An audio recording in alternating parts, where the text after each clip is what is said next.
இந்திய தேர்தல் ஆணையர் அருண் கோயல் ராஜினாமா செய்தது பல்வேறு சந்தேகங்களை எழுப்பியுள்ளதாகவும் இது பிரதமர் மோடியின் சூழ்ச்சி என்றும் திமுக எம்பி தயாநிதி மாறன் குற்றம் சாட்டியுள்ளார்.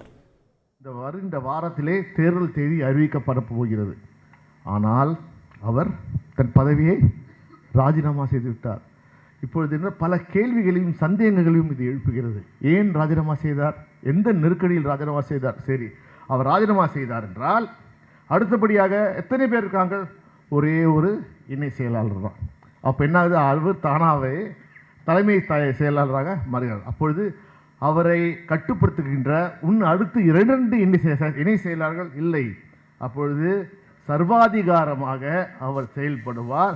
அவரை தட்டி கேட்க யாராலும் முடியாது. அப்பொழுதென்றால் இது முழுக்க மோடியின் சூழ்ச்சி, அமித்ஷாவின் சூழ்ச்சி.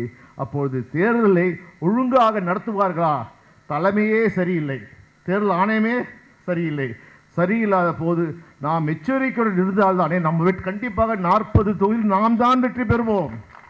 ஆனால் அந்த வெற்றியை ஏமாற்றுகின்ற வேலையிலே பாஜக இறங்கிவிட்டது.